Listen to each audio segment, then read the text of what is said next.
All right, folks, we're here with Michael Biehn and Jennifer Blanc. Thank you for coming in. You guys have been doing a lot of running around and publicity for your new movie, Victim. I'm sure everyone knows who you are, at least. You know, you got a mile-long credits. I mean, all the way from Terminator and Aliens and Abyss and all the James Cameron movies. And Jennifer's got a bunch of credits too. And that stuff we can always look on IMDb and find those credits.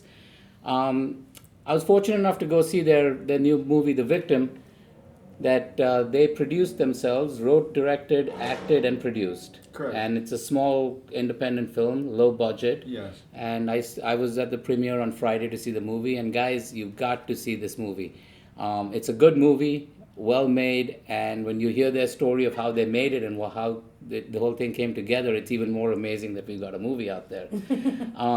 A little background, I think you came into Hollywood in 1976, 77 or so 76. from Arizona. Yeah, from Arizona. So of course you were in theater arts and acting, and you got to land up in Hollywood. No, that's not exactly what happened. Actually, I come from a family of professionals, so doctors, lawyers, that sort of thing. So he's the black but sheep. I did get a drama scholarship to college, so I went to the University of Arizona, and I wasn't much of a student. I was more of a party kind of animal. Sure, you should have gone to ASU then. Yeah, U of A's. Okay, it's there. It's right there, yeah. And any school that you don't have to wear any clothes, Yeah, you know, yeah. you walk around in thongs, you know, And it's just flip-flops, your you party. know. Pretty much. I mean, it's 120. It's like Michael's heaven. Yeah. You know. So, but basically, I was just not doing well in school, and I didn't want to go back to my hometown, to my parents, to my family, and say, listen, like, I don't want to. I'm not doing well in school. I'm kind of flunking out here, and it's just kind of like loser, you know. Yeah. And so I just made up my mind at that point I would do like a kind of a switch and bait thing and say that I wanted to go out to LA to become an actor. Okay. That they weren't teaching me enough acting here, and I wanted to be. And so I did. I mean, I worked in Lake Havasu, where I was from, for 1 month. I worked 2 jobs, worked 80 hours a week, and put like $2,000 together and drove over here. So when you come to LA now to be an actor, what's the first thing you do? I mean, little Well, logistically, I what have happened? to tell you, here's the thing about it is, I think that like my experiences about getting involved in the business are completely different than the experiences of what actors face when they, you know, want to get into the business. Now, what I did basically was I got introduced through an uncle that worked at Procter and Gamble to an advertising agency, to a casting director who sent me to a modeling agent, and I joined an acting class. I think it's really important for young people who are in the arts or want to make movies. I think really the most important thing is that they surround themselves and hang out with people that are actors, directors, writers, cinematographers, people who want to make movies. I think that's the most important thing. And so that's why going to an acting class is important, because you can go in there and you can learn to act, maybe act, and so on and so forth, but this person might have an audition. Yeah. And you go like, they might need a partner for the audition To read or whatever, and so on and so forth. rehearse. And if you're around that, you hear about it, or you hear about all these auditions, Sure. and you walk in yourself with your resume and try to get in, and so on and so forth. Did you have to have one of the stereotypical struggling actor jobs where you were a waiter or a bartender and all that? Yeah. And so the acting class, you're surrounded by people. Now, do you land up with an agent, a manager? What was your first big break? You know, I was a pretty fresh-faced kid, you know, and I was like kind of that all-American looking kid. Sure. And I went out to all the different agencies, and I had pictures taken in Lake Havasu.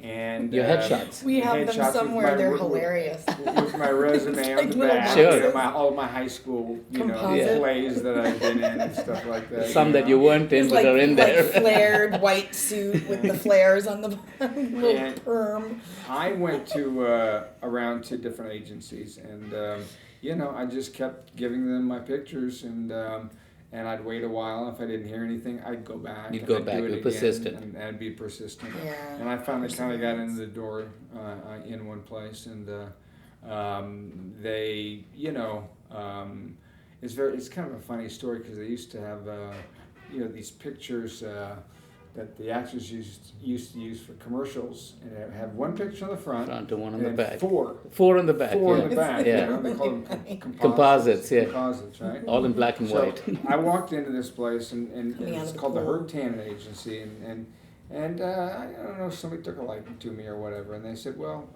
it's tough, got to get in the Screen Actors Guild and all this sort of stuff, but maybe we can help you out a little bit. But what you really need to do is you need to get some good pictures, because I had only gotten pictures from From Lake Havasu. From Lake Havasu. Yeah. So I said, okay, and so they took me in the back, and there's this wall of all of these actors' composites, right? And they reach up and they grab one for me, and they take it to me and they go, here, you got to get, Something I like think this. it's in a box somewhere too.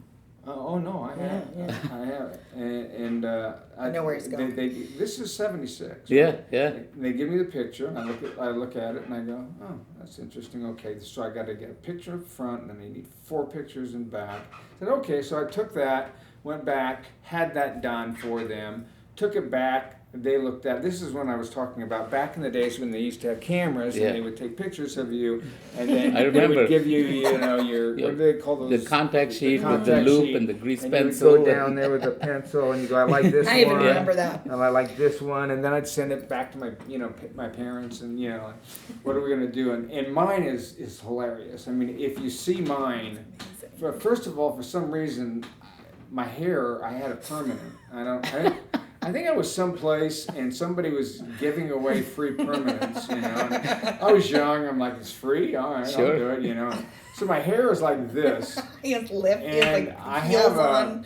have a shot of me trying to be a businessman. I'm like 19. I'm standing out in front of the Pacific Design Center, and I got this white polyester suit on with this plaid Heels. tie, and I've got on those 1970 kind of like platform Shoes with bell bottoms. the front was like this, and the back was like this, Unbelievable. And I'm like, hey, You still have these pictures somewhere. I do. Yeah. I do. We should have brought him. But the interesting thing about it is, a year or two later, I go back and I'm looking through my stuff, and I look at that composite.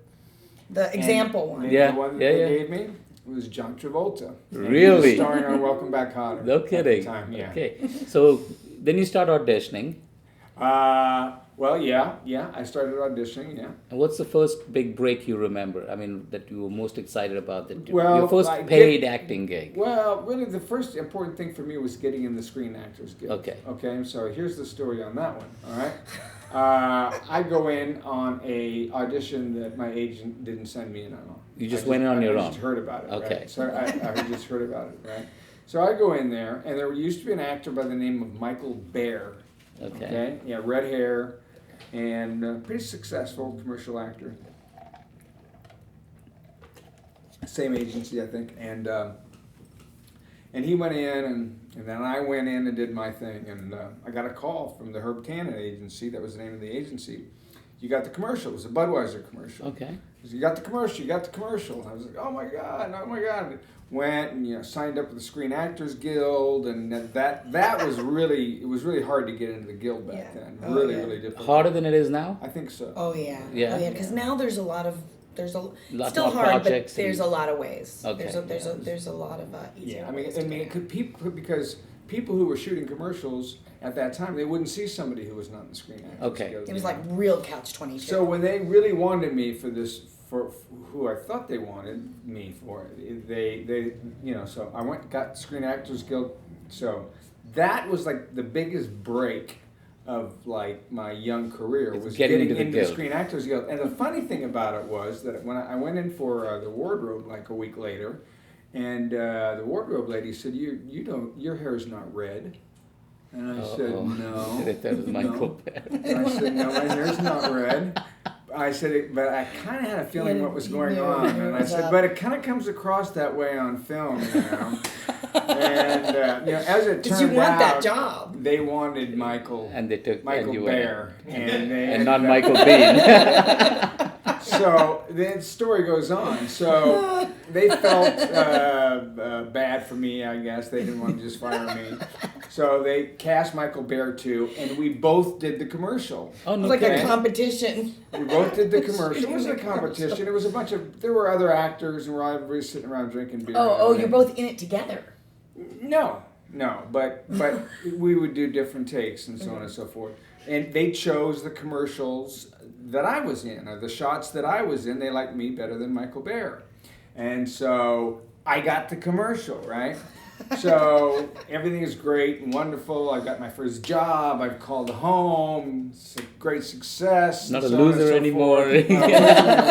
Exactly. And then I got a call from the agency, the Herb Tannen agency, and they said, "Oh, we need you to come down here and sign something that says you're 21 because of it's a Budweiser commercial, right?"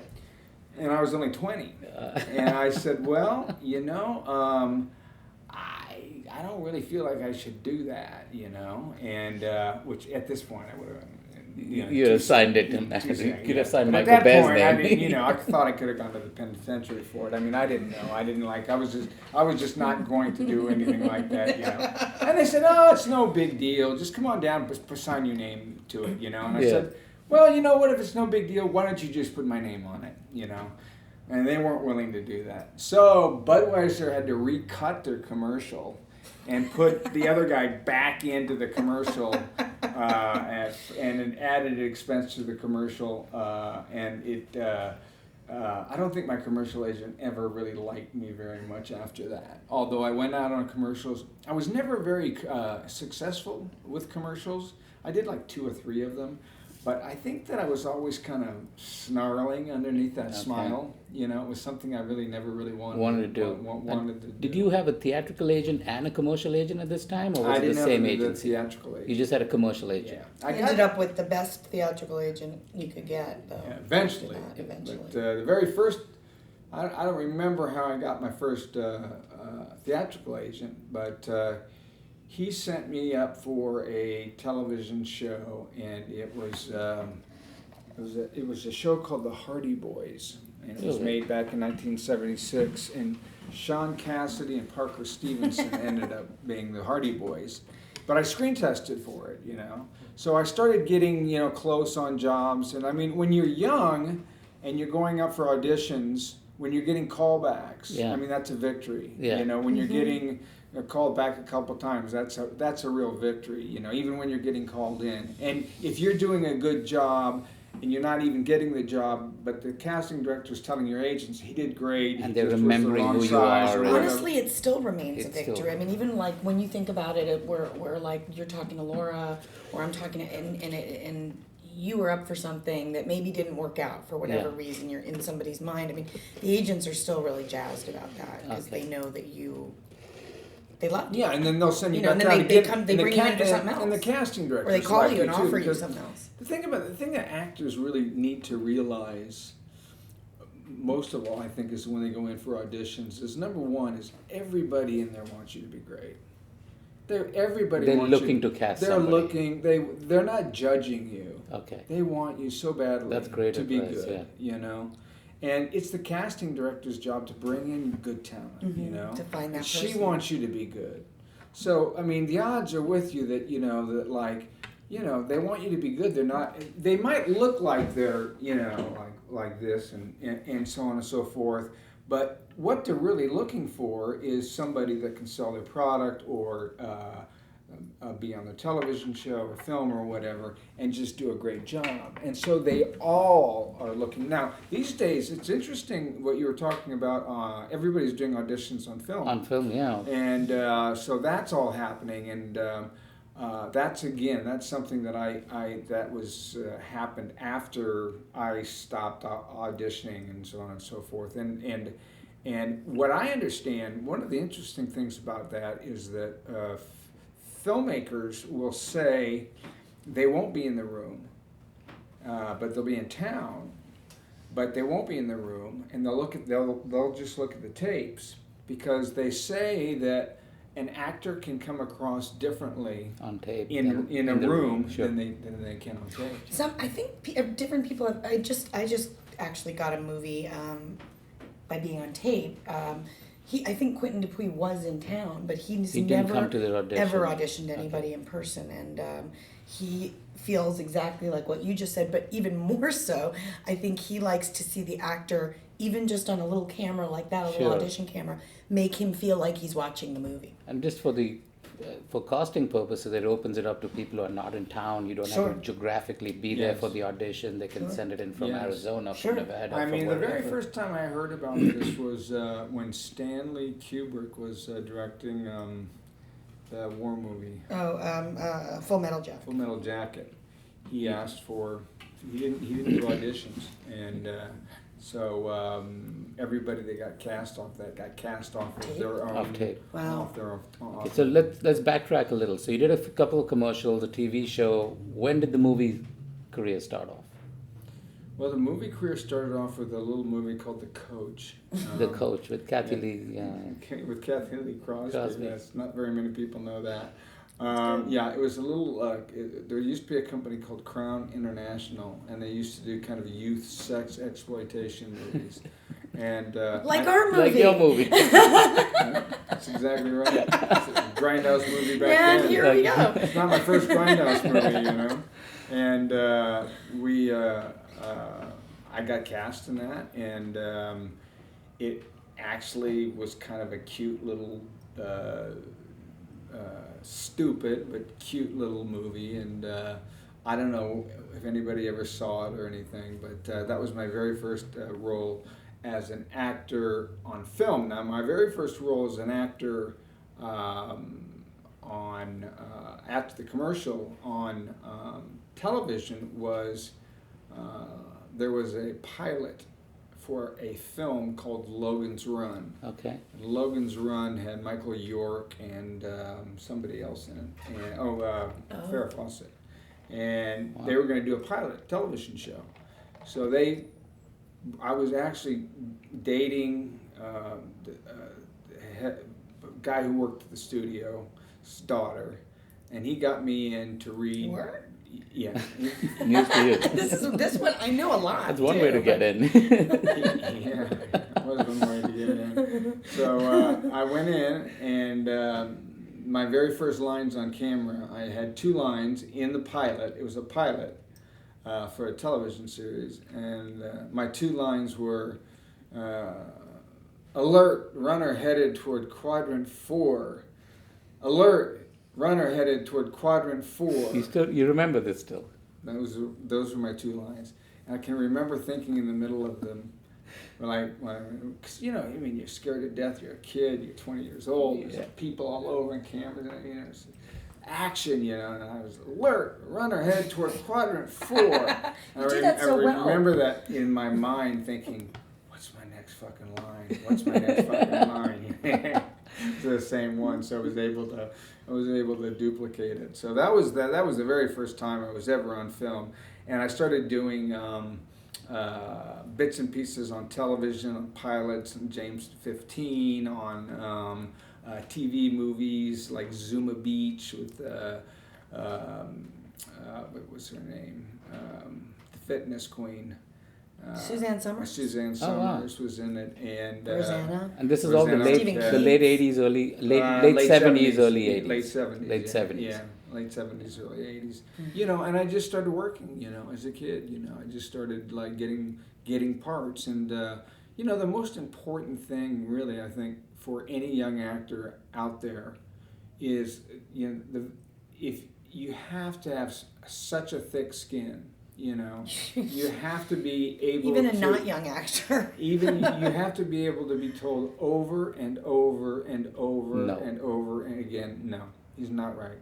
He's not right. He wasn't good. He wasn't right for it.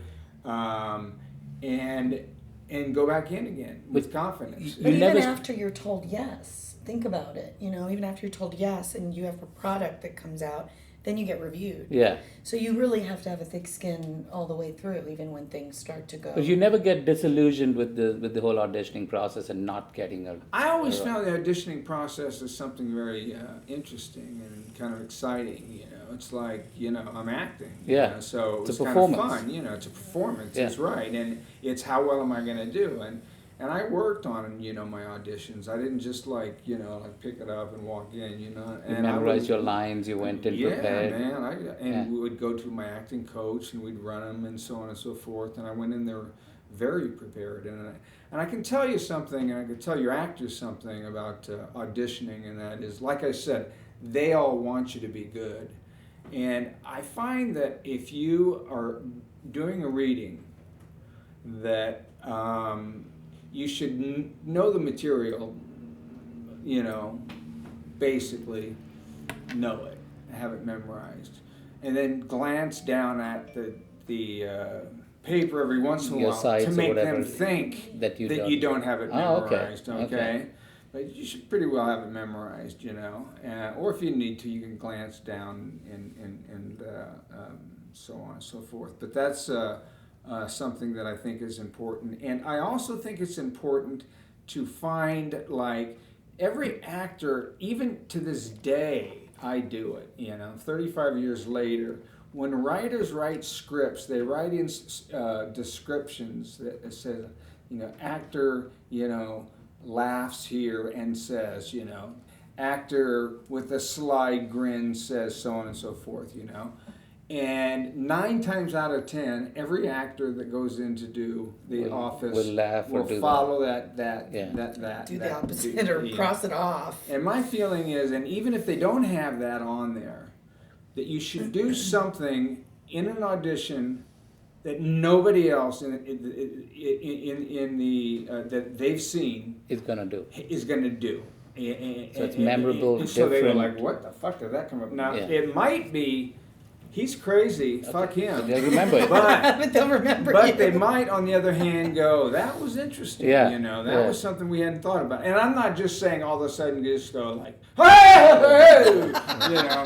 Keep it in the character. I'm saying make acting choices that, like, that where you really take a I chance. really like that, actually. Where you really, that's how I got cast in a lot of my stuff. Yeah. Actually, But I think I'm going to do that tomorrow. You make those choices, and if you make choices that are, because everybody comes in there and they see the same thing over and over and over and over, and most actors deliver the lines the same way. So what's going to make you stand out 2 days later when they're all looking at the auditions that they're Right, filming? right. Who was that guy? Who was that guy? Yeah. Acted like a spaz all of a sudden. Okay, so then you start It's getting. Michael Biehn. Oh yeah, we've heard about him. Of course, all the actors want to know, how did you get cast on Terminator? It's really a pretty simple casting story. I mean, I got called in, and I got a call from my agent. And I mean, the funny thing about it was like there's a movie, it's called The Terminator, and Arnold Schwarzenegger starring in it. You want to go in for it. And at that time, Arnold Schwarzenegger Wasn't a big name. Not only was he not a big name, he was kind of laughed at. Yeah. Now as being an actor, nobody gave him. Was Cameron big at this point? No. No. Cameron was.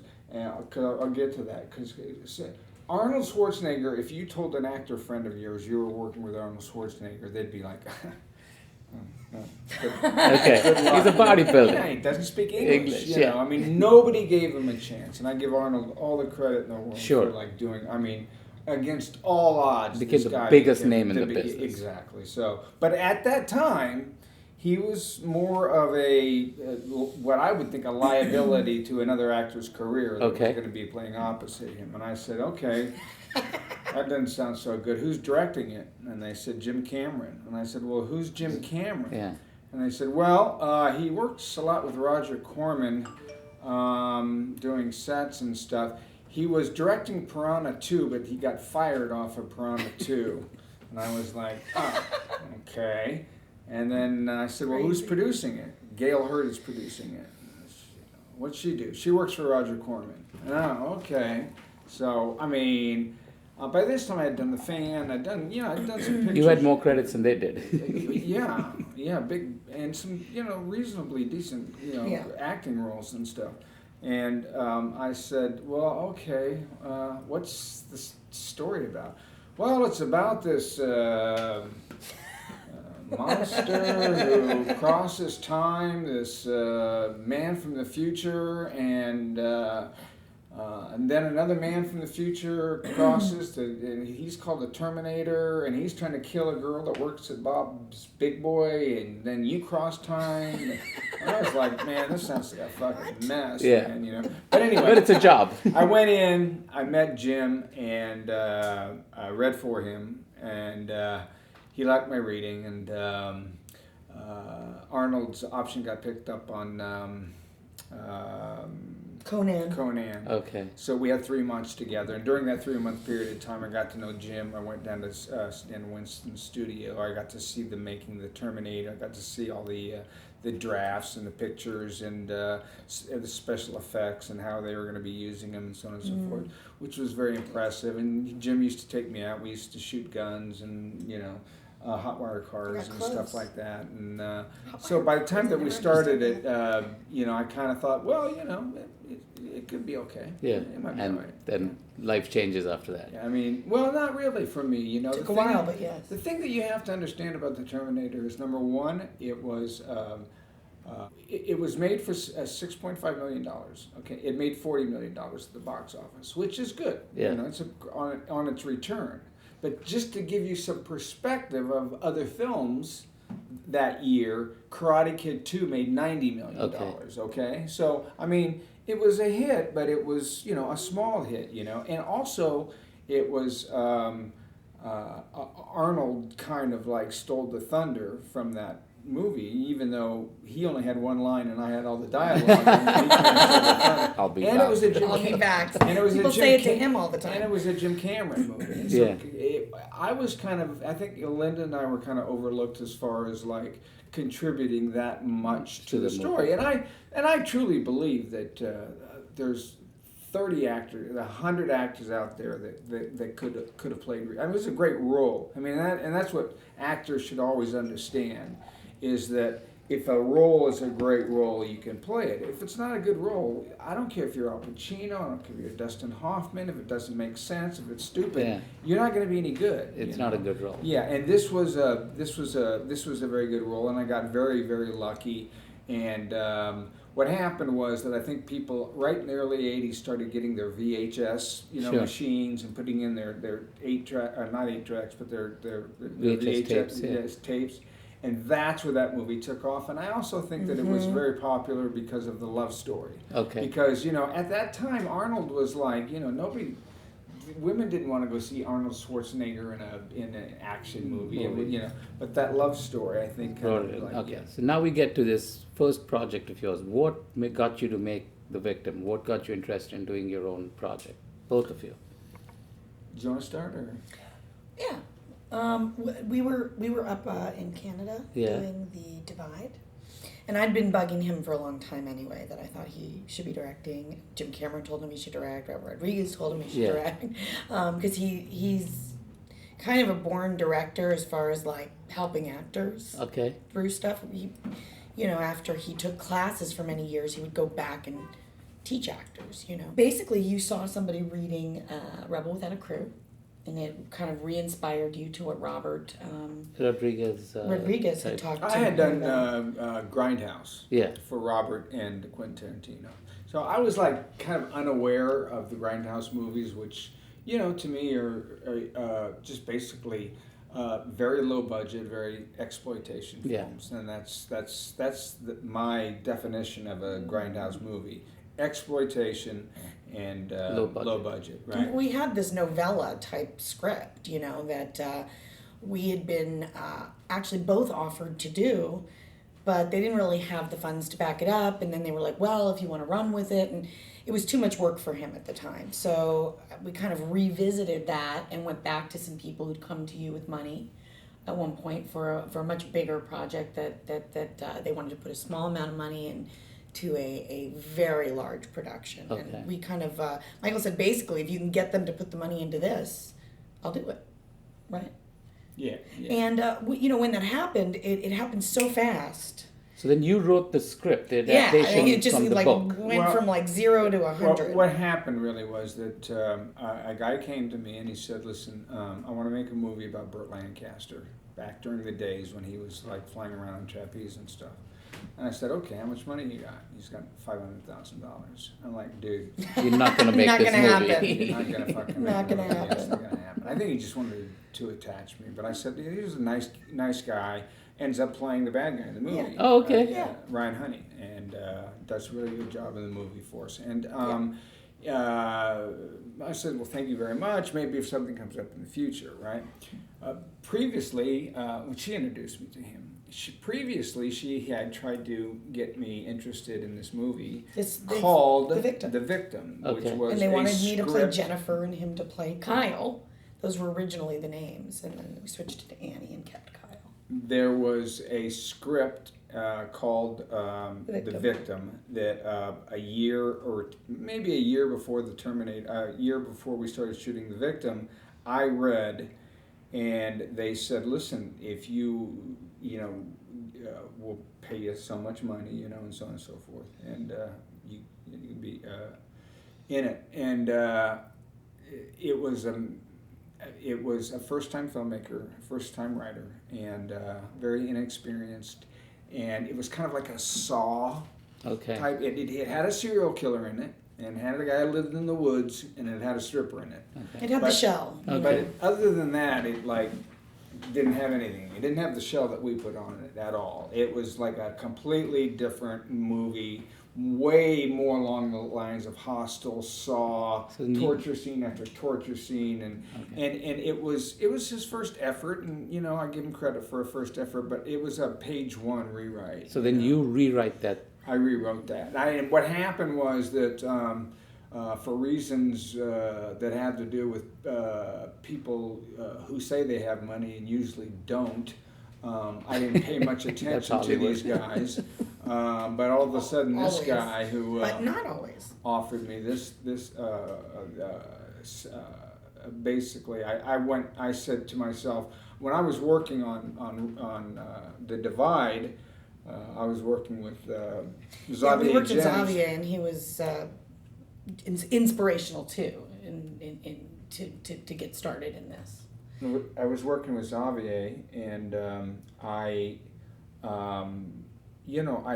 had seen a guy when I was working up there reading Rebel Without a Crew, which is Robert Rodriguez's book, which I had read, and Robert introduced me to these like kind of low grindhouse kind of movies, It's like, "Michael, go make one." Yeah, it's like, Robert's known for like a one-man crew. Yeah. And he's like, the thing about Robert is that, and that Jim Cameron told me about Robert is that like one of the things that's brilliant about Robert is that he doesn't understand that he can't do something. Okay. So he just fucking does it, and nobody, he just does it, there's no, well, maybe you should read this first or go to college or maybe, and he just does it. So he kind of inspired me in that way. And so after I did the Divide and I saw that kid reading that book, I thought, I wonder if we could take that money and put it together with that script, which needed a lot of work. I knew it needed a lot of work. And marry the two, and then I would rewrite the script. So what we did is... We just kind of got on the phone with them and started that. We got on the phone with them. They said they would do it, because it was a good role for Ryan to play the bad guy, and that's what he wanted. But I still didn't think the money was good, right? Because the money's never good, right? Yeah, right. These low budget things, right? Well, the guy wrote me a check and it cleared. He wrote me a check and it cleared. And then he started writing checks to the wardrobe department. I mean, So all of a sudden I'm there. I don't have a script. But you got the money. I have the money, and but I don't have a script, and so we start crewing up, right? So we crewed up. We cast it, and we dealt with the Screen Actors Guild, produced it, put together, all our locations. I did that. Yeah, you produced the movie. Everything you have. I produced the movie with Lorna Paul and a few other people, but I mean, I went location scouting myself, and I found our location. So this process takes what, Myself. a couple months? 3 weeks. It was 3 From weeks. rewriting to locations No, to I crew. did the rewriting at the same time. He was While doing you were that doing all while this. I knew what we needed, basically. 3 weeks. 3 weeks we would go out and do pre-production and we started adding people to the crew and so on and so forth, you know. Now these And all people you know? Are they friends? Some Okay. Some were friends, some were family, some and were some were people that were friends who recommended. say, "Hey, I know I somebody." got somebody, and- yeah, okay. exactly. So, and I think we got very lucky that way. But so during that 3 week period of time where we were crewing up, at night I would write the script. Yeah. Right. So by the time that I finished the script, it took me 3 weeks to write that script. Okay.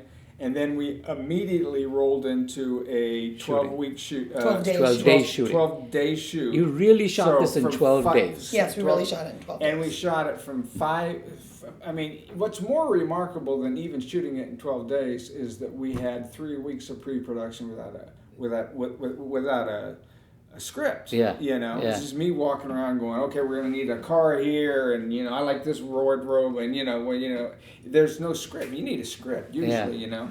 So from beginning to end, it was 5 weeks, and it was quite an Script, experience. pre-production, shooting it was was- 5 weeks. 5 weeks, beginning to end. Wow. 5 weeks, and 12-hour days, and of course we shot it day for night. Day for night, yeah, you said that. Looking at their credits, it's interesting because everyone's got multiple jobs on the movie. So your crew is how big roughly? About 25 people. About 25 people involved in making.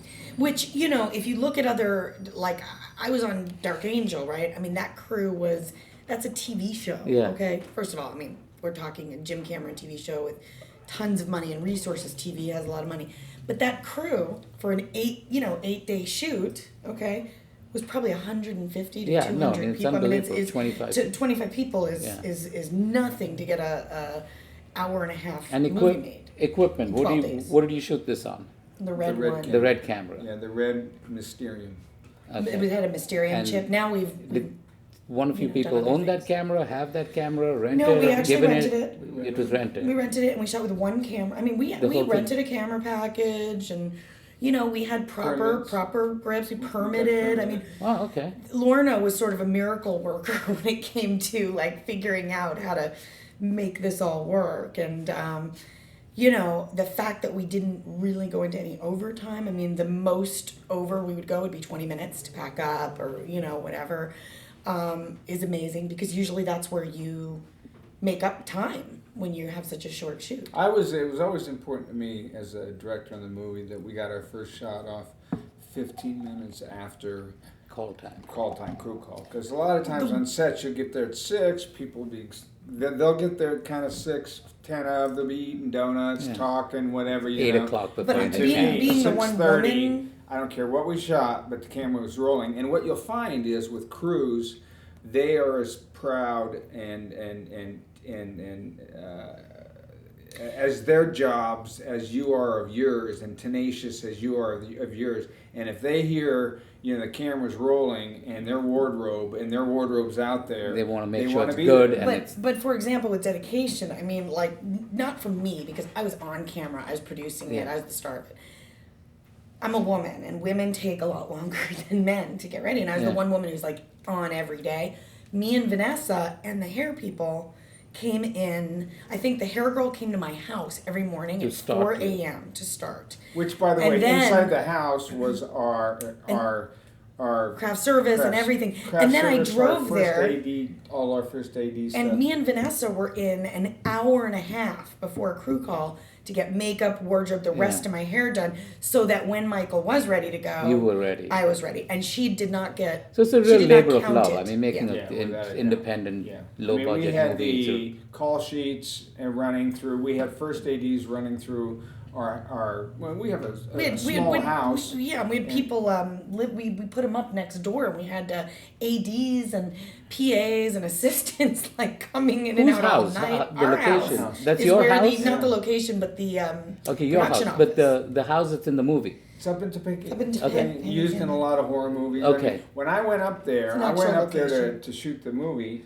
and it looked like something out of Friday the 13th. Yeah, and we did a lot of redoing. Immediately started like cleaning that fucking house, and I spent the first day of pre-production cleaning that house, getting all the crap out of there, washing it down, cleaning it. I mean, he was in the trenches with them. I mean, the movie's great. I mean, it's amazing that on such a small crew and budget and time that it was done. Now, it's a testament to where film's going now with this kind of equipment, and we're talking about earlier people shooting stuff on iPhones and having a little film festival with iPhone stuff. And do you see more and more movies going this way, like a more compact, smaller crew, come in, come out? You need less equipment, less lighting equipment, less grip equipment. I just did as an actress a movie called Black Butterflies that Brad Dourif is in, and I couldn't believe it. I mean, I went and showed up to just do my acting work on 2 different days, and the crew was probably 6 people. Really? Shooting on a Canon. I mean, and that's like a full on. The producers, the guy who produced The Woman, which was in every festival, was in Sundance, and I'll give you another example too. It doesn't even have that much to do with technology of today, but I'd work on a television series, and like the last one I worked on was called Hawaii. All right, so we'd shoot an episode, we'd be on to the next episode, and they'd realize they wanted to go back and reshoot like a little scene. Okay.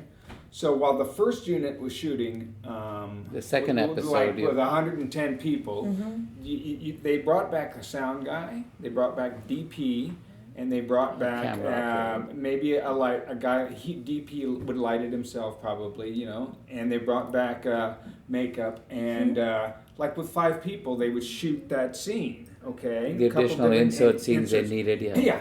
Then they put it right back into the television show. You watch the television show, you would never in a million years. So it's not just the technology. No. Technology keeps the budget down. I think what happens with the unions and just like. But the technology helps keep the budget down. There's no film, there's no processing, there's no dailies. With these days with now, the digital. these days, like I told you the story about Patricio, right? Patricio is actually. He's been sending us mock-up artwork because we're going to do a remake of Hidden in the Woods. I saw a movie of his up in Canada called...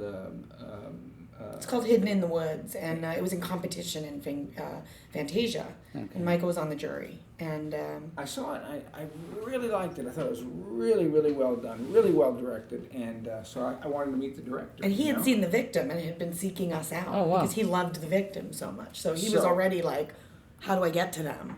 So I went to him, and and we started talking, and he was a little bit of a fanboy. A lot of 25-year-old men are kind of like, oh my God, it's Michael Biehn, Terminator, and all this sort of stuff, But we got talking, and I told him how much I liked his movie, and he thanked me, and he started taking pictures. Do you mind if I take some pictures of you? And would you hold the camera and take pictures of me and Michael and so on and all this? He's Spanish, and or he's Chilean. He had his producer with him, and he's taking pictures of all of us. It was a whole thing going on. He had this little thing, and we get to talk to him. And I finally asked him, "Well, what'd you shoot the movie on?" I mean, the movie. The reason why I liked it so much it was because it was so violent.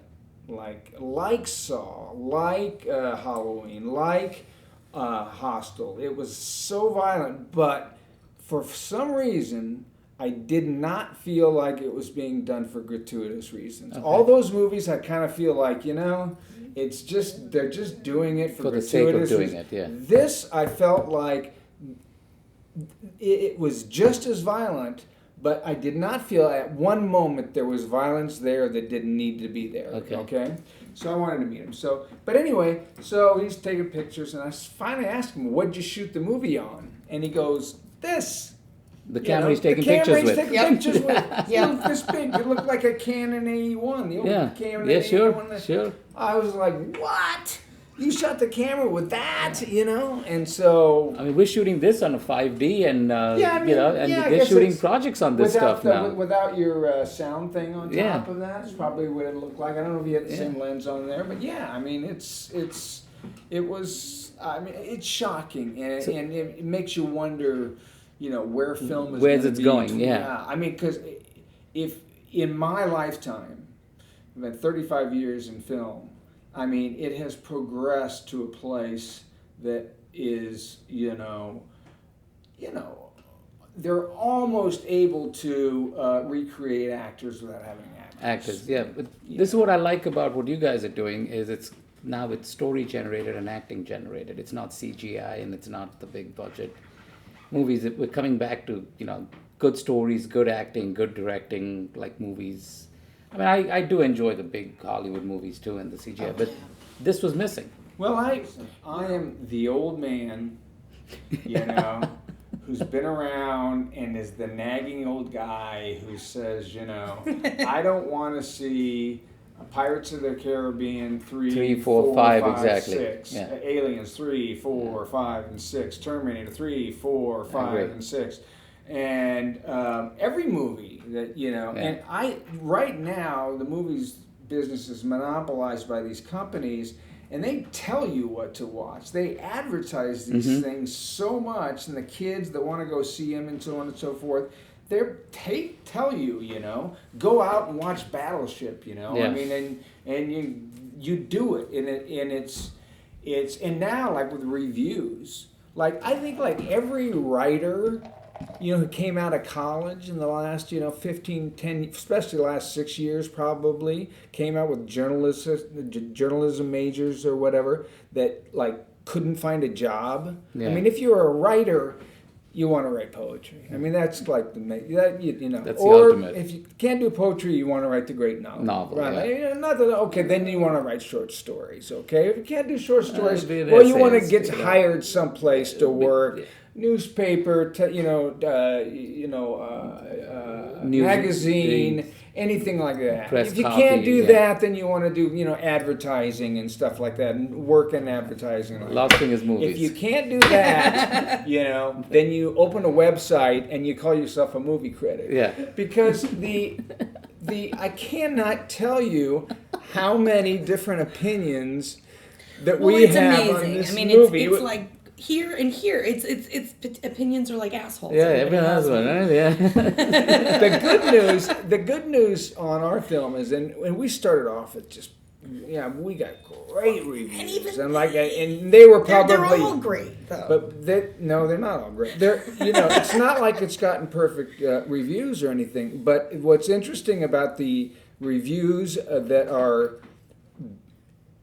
they're not like nobody's really panned it. Nobody's really panned it. Yeah. But some people who say like give it a 4 out of 10 or whatever, all of the reasons for them not liking it, they're all different. No, yeah. Somebody thinks I'm like trying to show off my body. And that's why I made a movie. It's like, what? I make a movie so I can take my shirt off in one scene in a movie? You stupid fucking idiot, Yeah. You read it and you just like, did you watch the movie? Did you even watch it? Or did they come with just preconceived notions about it? I don't know. Yeah. But I enjoyed the movie. And you know what, though? We have a lot of people who've enjoyed the movie, and here's the way. Here's the way that I feel about it. I'm just going to say that, and then I'll read them.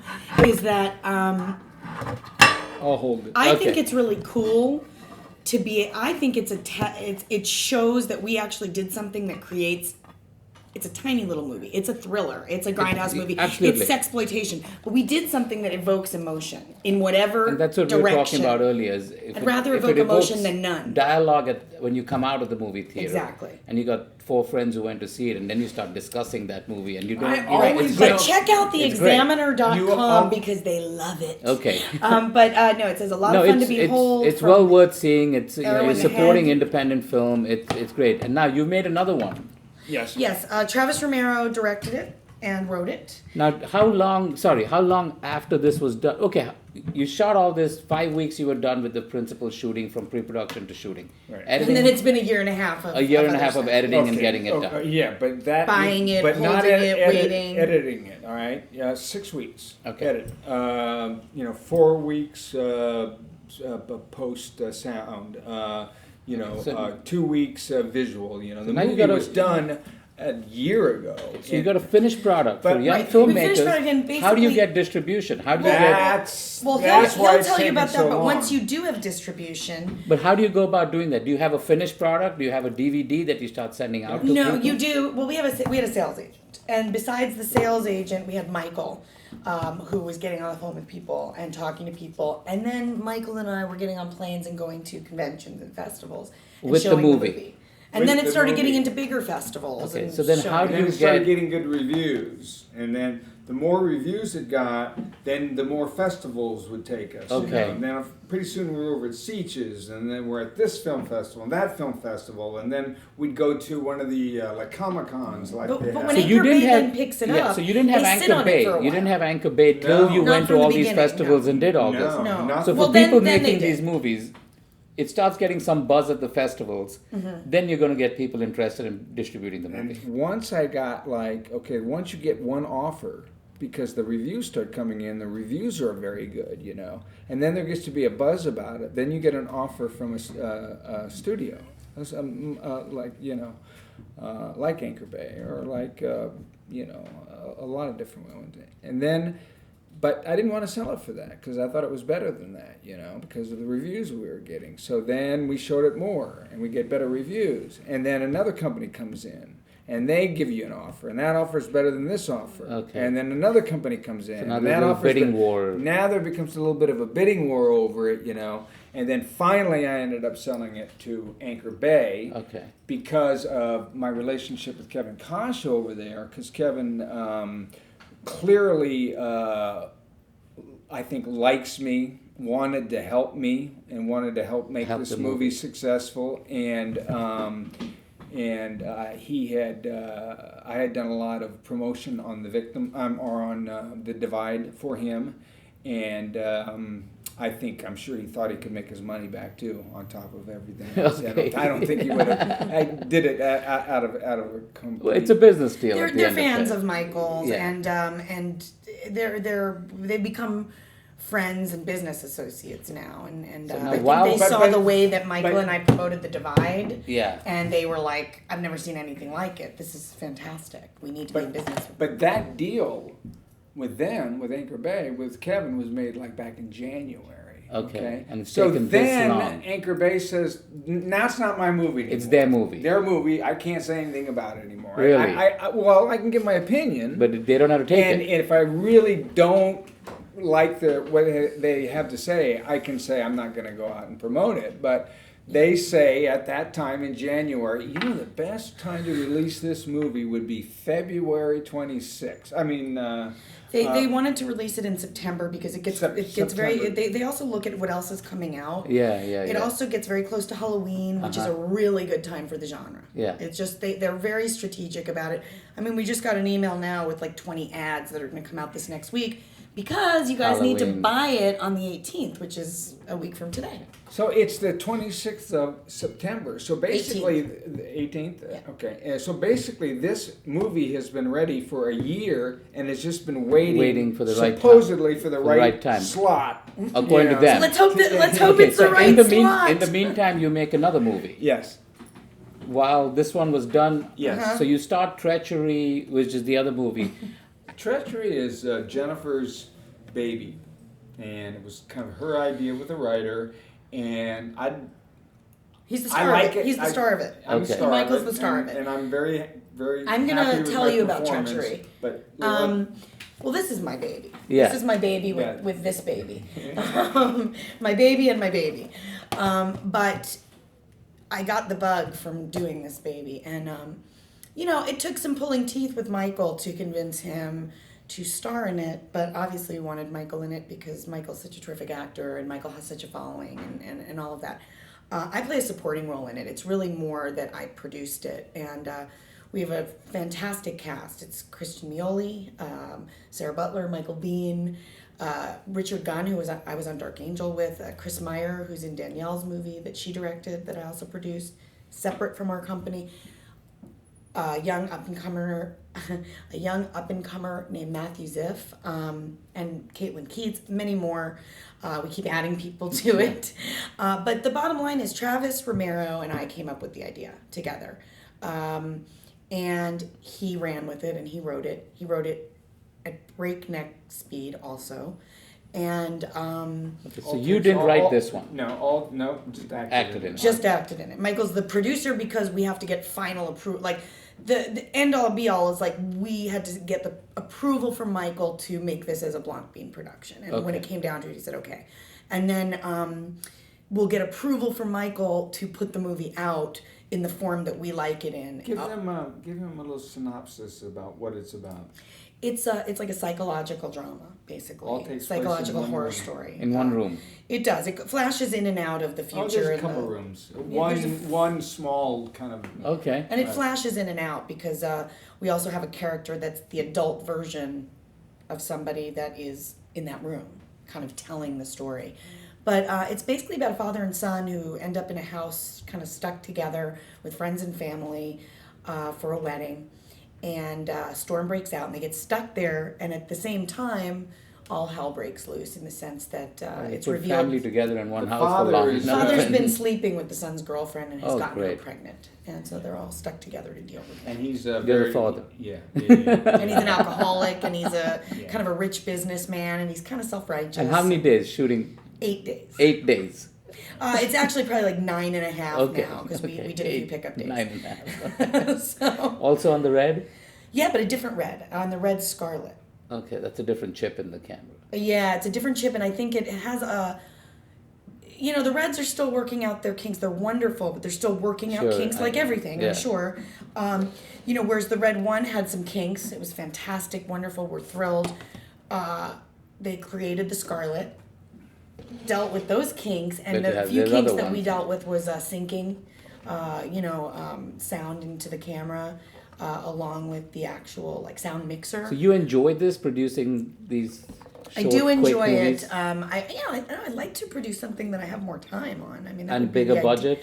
Yes, Yeah. that would be the ideal situation. But we were talking about it on Adam Carolla. As it stands right now, it's actually a really smart way to do things. If we can come out with a good product that people enjoy, and we can actually make it smaller and smaller, there is money to be made there. It's just a matter of you don't want to put out shit. You want to try to put out something Yeah, I that mean, people will profit-wise, enjoy. I think- it doesn't have to make I $30 think- million No, to it can make, money. It $6 can million and exactly, you're and making make money. A lot of money. And I yeah. think that the DVDs that are out now that costs between, $3 million and $6 million and above up until the blockbusters, I just don't see how they can make their money back. Yeah. Any more in the any more in the works? Yes. Yeah, We got a ton in the. You want me to go or you? You talk about Hidden in the Woods, which you just talked about for Well, January. basically, I would like to kind of remake his movie the way they did the girl in the Girl with Dragon Tattoo.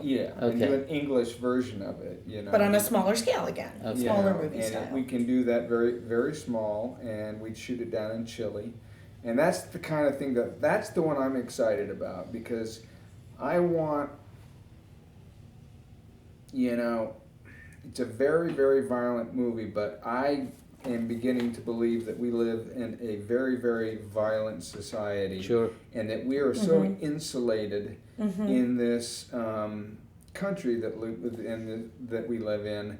And that's all you have to do is pick up the paper, and stuff that is going on in that movie is going on every across the day. country. Yeah. Yeah. And I want to make a movie, and then I want people to go, "Oh my God, this is violence. Why would you make this movie?" And I want to say, because it's fucking going on Every day. every single Yeah. day.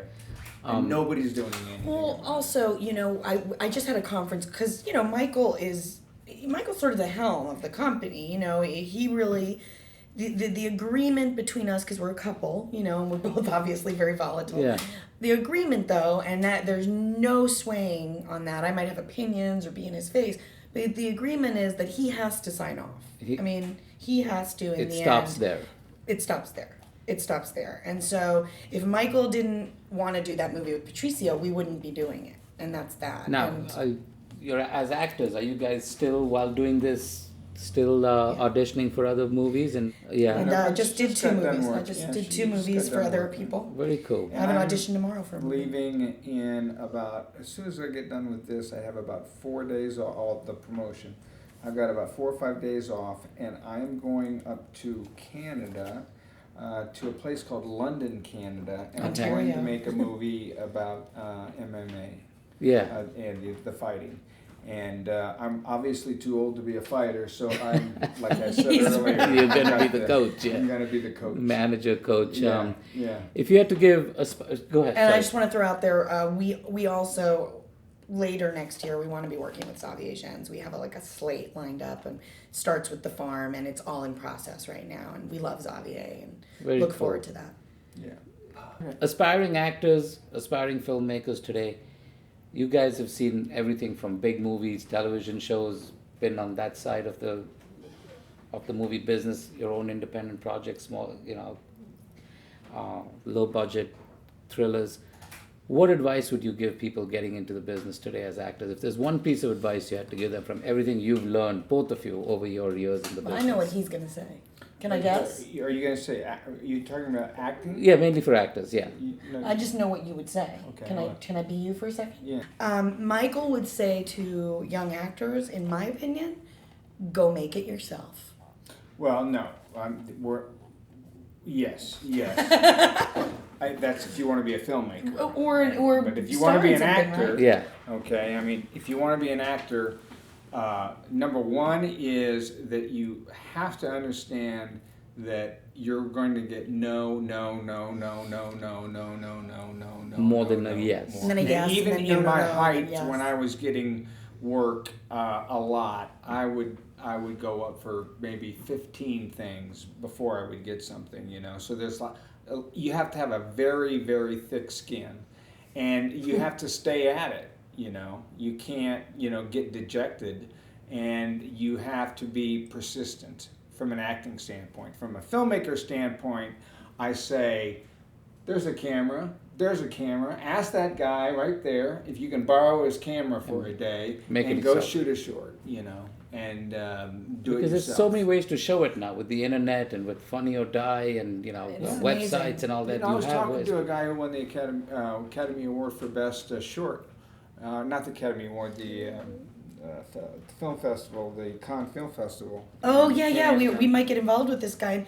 He won for best short, and his actor won for best actor, and it was like In a short, but what he was telling Random how me he put was it like, because together. I've always thought of his shorts as like, okay, you make a short and then like Nothing you happens see with it, it, and nothing yeah. happens.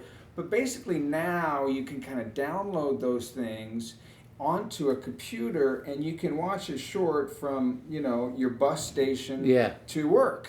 And Mm. so shorts are now becoming something that And you by gotta make a shorts, little- you're saying 3 minutes, 5 minutes, 10 minutes, This one whatever, was like 15 13 minutes. minutes. 15 minutes. His was Yeah. 15 minutes. So you watch a 15, or you watch a series of 3 or 4 Four shorts of them, on the way yeah. to work. And you it's know? a way to stay, every- hone yeah. your skills, stay in practice, keep Yeah. working, It's a keep great doing, and you don't know idea. what's going to come of it. Yeah, Instead of waiting for that big break to come, make your own opportunities. make your own movies, Yeah, Make because the your own equipment's movies. there, and they. and everybody wants to be an actor. So you Sure. can find actors. I know that. Everybody wants to be a director.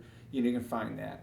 What you need is a good story, and what It's a you good think about writer. is you think about in your life, like what was the most important thing that ever happened to me, or you ask friends, what was the most important day of your life, you know, things like that, and you come up with an idea and a story, and then you write it. And there are people in school that are journalists. I mean, like all these guys that are reviewing movies. Yeah. And, Yeah. would they all wish they could write a Could write a screenplay? script. Yeah, you know, exactly. and are trying to. So the opportunity is out there.